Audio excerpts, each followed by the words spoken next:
మందుబాబుల కుటుంబాలకు good news. మరో 2 వారాలలో ఏపీలో కొత్త లిక్కర్ పాలసీ అమల్లోకి రానుంది. ప్రభుత్వం ఇప్పటికే దీనిపై మంత్రివర్గం ఉపసంఘంతో చర్చలు జరుపుతోంది.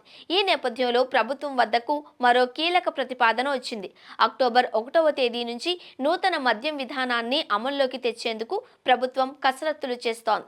ఈ తరుణంలో మహిళా సంఘాల ఐక్యవేదిక ప్రభుత్వం ముందు కొన్ని డిమాండ్లు ఉంచింది. మద్యం ఆదాయం కోసం కాకుండా మద్యం నియంత్రణపై చర్యలు తీసుకోవాలి అని మహిళా సంఘాలు కోరాయి.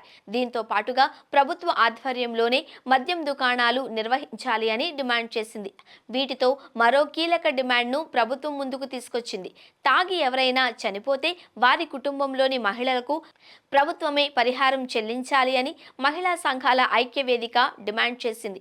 కూటమి ప్రభుత్వం తీసుకురాబోయే నూతన మద్యం విధానంలో మద్యం షాపులను ప్రభుత్వం నిర్వహించకుండా ప్రైవేటు వ్యక్తులకు అప్పగిస్తారనే వార్తలు వస్తున్నాయి.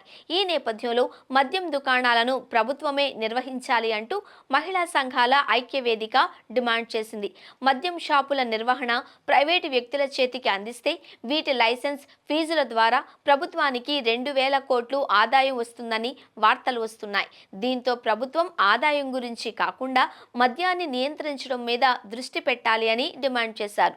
గత ప్రభుత్వం మాదిరి కాకుండా నాణ్యమైన మద్యం విక్రయిస్తాము అని కూటమి ప్రభుత్వం చెబుతోంది. అయితే నాణ్యమైన మద్యం ప్రజల ప్రాణాలు తీయదా, మహిళలపై హింసకు కారణం కాదా అనే విషయానికి సమాధానం చెప్పాలి అని డిమాండ్ చేశారు.